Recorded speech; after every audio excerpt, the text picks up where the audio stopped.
सरसब्ज़ो शादाब गांव था जहां खेत दूर तक फैले हुए थे और हवा में मिट्टी की खुशबू बसी रहती थी। उसी गांव के किनारे एक छोटा सा खरगोश रहता था जिसका नाम चुन्नू था। चुन्नू बहुत मासूम, नर्म दिल और अकेला था। इसके माँ बाप एक तूफान में बिछड़ गए थे और तब से वो खुद ही जिंदगी का सामना कर रहा था। इसी गांव में एक गाय भी रहती थी जिसका नाम गोरी था। गोरी बहुत बड़ी मगर दिल की निहायत साफ थी। वो रोज़ किसान के लिए दूध देती, मगर अब वो बूढ़ी हो चुकी थी, इसलिए अक्सर लोग उसे नज़रअंदाज करने लगे थे। एक दिन जोर की बारिश हो रही थी। चुन्नू एक दरख्त के नीचे भीगा और कांप रहा था। अचानक उसने देखा कि गोरी भी बारिश में खड़ी है। इसके पास कोई पनाह नहीं।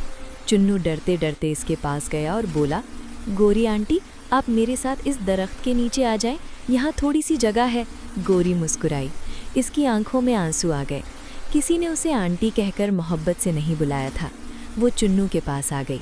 बारिश के इस लम्हे में एक खामोश दोस्ती ने जन्म लिया। इस दिन के बाद चुन्नू रोज़ गोरी के पास आता। वो उसे खेतों की कहानियाँ सुनाती और चुन्नू अपनी मासूम बातों से उसे हंसाता। चुन्नू गोरी के लिए ताज़ा घास लाता और गोरी उसे अपनी माँ की तरह प्यार से चाटती। गांव के लोग अक्सर कहते, एक छोटा सा खरगोश और इतनी बड़ी गाय, ये कैसी दोस्ती है।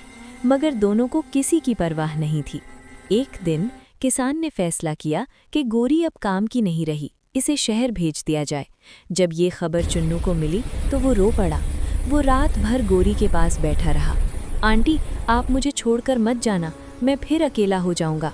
गोरी ने अपने आंसू छुपाते हुए कहा, बेटा, जिंदगी में बिछड़ना भी होता है, मगर सच्ची दोस्ती कभी ख़त्म नहीं होती। अगली सुबह गांव में शोर मच गया। गोरी अचानक बीमार हो गई थी। किसान घबरा गया।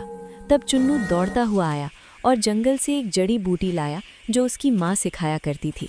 इसने किसान को बताया। किसान ने दवा दी और गोरी आहिस्ता आहिस्ता ठीक होने लगी। किसान की आंखें खुल गईं। जिस गाय को मैं बोझ समझ रहा था, वो तो मेरे घर की बरकत है और ये नन्हा खरगोश इसका सच्चा दोस्त। किसान ने फैसला बदल दिया।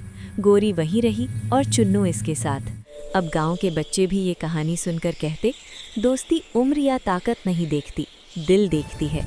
और यूं एक छोटा सा खरगोश और एक बूढ़ी गाय सबके लिए मोहब्बत और वफादारी की मिसाल बन गए।